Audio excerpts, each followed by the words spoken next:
اعوذ باللہ من الشیطان الرجیم بسم اللہ الرحمن الرحیم۔ السلام علیکم ورحمۃ اللہ وبرکاتہ۔ تمام دیکھنے اور سننے والوں کو حقیقت نامہ کی ٹیم کی طرف سے خوش آمدید۔ دوستوں، اس سلسلے کی پہلی 2 ویڈیوز کا لنک ہم نے نیچے ڈسکرپشن میں دے دیا ہے۔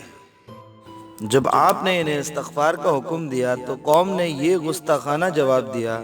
ارشاد ربانی ہے، انہوں نے کہا، اے ہود، نہیں لے آیا تو ہمارے پاس کوئی دلیل، اور نہیں ہے ہم چھوڑنے والے اپنے خداؤں کو تمہارے کہنے سے، اور نہیں ہے ہم تجھ پر ایمان لانے والے، ہم تو یہی کہیں گے کہ مبتلا کر دیا ہے تجھے ہمارے کسی خدا نے دماغی خلل میں۔ آپ علیہ السلام کی قوم نے کہا، اے ہود، آپ ہمارے پاس اپنے دعوے کی صحت پر کوئی حجت پیش نہیں کر سکے۔ ان کا یہ کہنا صرف اور صرف عناد اور ہٹ درمی کی بنا پر تھا، ورنہ حضرت ہود تو ان کو کئی روشن معجزات دکھا چکے تھے۔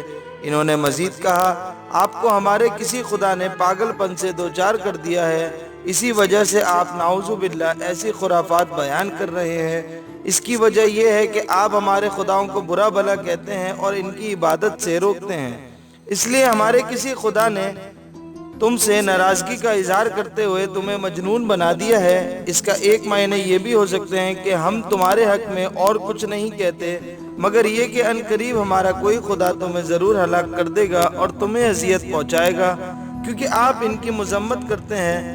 آپ نے ان کے جواب میں کہا، ارشاد ربانی ہے، ہود نے کہا، میں گواہ بناتا ہوں اللہ تعالیٰ کو اور تم بھی گواہ رہنا کہ میں بیزار ہوں ان بتوں سے جنہیں تم شریک ٹھہراتے ہو اس کے سوا۔ بس سازش کر لو میرے خلاف سب مل کر، پھر مجھے مہلت نہ دو۔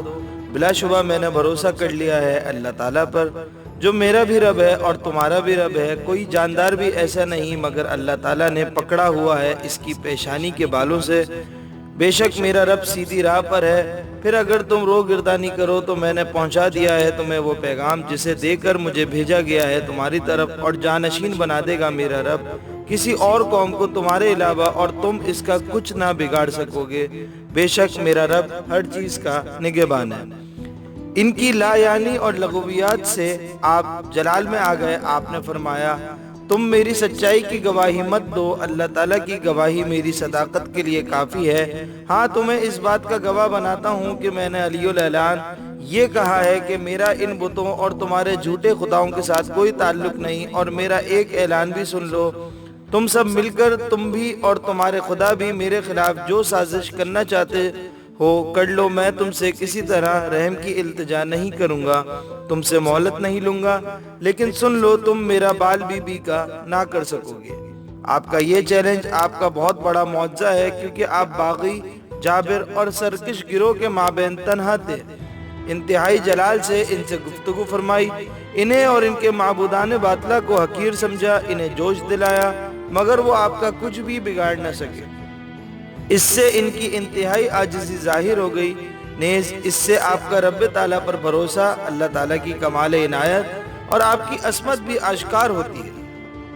اس غیر متزلزل یقین اور ناقابل شکست اعتماد کی وجہ بھی بیان فرما دی کہ جس پر میرا بھروسہ ہے وہ بڑی طاقت اور قوت کا مالک ہے، وہ جو میرا بھی پروردگار ہے اور تمہارا بھی، بلکہ دنیا میں ان گنت انواع و اقسام کے جو کروڑوں چرند پرند تمہارے نظر آ رہے ہیں، وہ سب اسی کے حکم کے سامنے سرا فکندہ ہیں اور دم مارنے کی کسی کو مجال نہیں۔ خود سوچو، جس کی تائید اور نصرت کرنے والا اتنی طاقت کا مالک ہو، اسے تم اور تمہارے بے بس خدا کیا گزن پہنچا سکتے ہیں؟ تمہیں اگر تمہاری پہم سرکشیوں کی وجہ سے نیست و نابود کر دیا گیا تو گلشن ہستی کی رونق میں کچھ فرق نہ پڑے گا۔ تم سے بہتر کسی قوم کو تمہارا جانشین بنا دیا جائے گا، جو زندگی کے گلستان میں اعمال صالحہ کے پھول کھلائے گی، جو اپنی محنت و کاوش سے علم و حکمت کے چشمے جاری کر دے گی۔ ان کے دم قدم سے کائنات میں نئی چہل پہل دکھائی دینے لگے گی۔ جب حضرت ہود علیہ السلام نے قوم عاد کو اللہ تعالیٰ کی عطا کردہ نعمتیں یاد دلائیں، ان کے بلند و بالا محلات اور فلک بوس عمارات کا تذکرہ کر کے انہیں عبادت الہی کی طرف راغب کرنے کی کوشش فرمائی، اور ان کے بارے عذاب میں عذاب عظیم کے خدشے کا اظہار کر دیا، تو انہوں نے کہا، ارشاد ربانی ہے، یکساں ہیں ہمارے لیے خواہ آپ نصیحت کریں یا نہ ہو آپ نصیحت کرنے والوں سے، نہیں ہے یہ محلات کا شوق مگر ہمارے اسلاف کا دستور۔ آپ فکر نہ کریں، ہمیں عذاب نہیں دیا جائے گا۔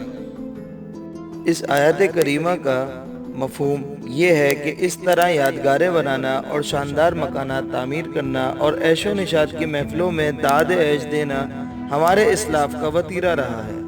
ہم تو انہی کی پیروی کر رہے ہیں۔ اگر یہ کام اتنے ہی قابل گرفت اور برے ہوتے تو ان پر عذاب آیا ہوتا۔ آج تک تو وہ عذاب آیا نہیں، تم یقین رکھو ہم پر بھی نہیں آئے گا۔ آپ کی قوم نے آپ سے عذاب کا مطالبہ کرتے ہوئے کہا، ارشاد ربانی ہے، اے ہود، کیا تم اس لیے آئے ہو ہمارے پاس کہ ہم عبادت کریں ایک اللہ کی اور چھوڑ دیں ان معبودوں کو جن کی عبادت کیا کرتے تھے ہمارے باپ دادا؟ لے آؤ پھر ہم پر وہ عذاب جس سے تم ہمیں ڈراتے ہو اگر تم سچے ہو۔ حضرت ہود علیہ السلام نے کافروں کے جواب میں فرمایا، ارشاد ربانی ہے، واجب ہو گیا ہے تم پر تمہارے رب کی طرف سے عذاب اور غضب کیا۔ تم جھگڑا کرتے ہو مجھ سے ان ناموں کے بارے میں جو رکھ لیے ہیں تم نے اور تمہارے باپ دادا نے، حالانکہ نہیں اتاری اللہ نے ان کے لیے کوئی سند۔ تم بھی انتظار کرو، میں بھی تمہارے ساتھ انتظار کرنے والا ہوں۔ جو نام تم نے گھڑ رکھے ہیں ان کی کوئی حقیقت نہیں ہے، ان کی کوئی ذوات نہیں ہے۔ جیسے فلاسفہ عقول اشرا اور ہندو دیوی اور بھواتی پکارتے ہیں، وہ ان بتوں کو ان مسمیات کا پرتو سمجھتے ہیں، یا یہ کہتے ہیں کہ وہ ان بتوں میں حلول کیے ہوئے ہیں۔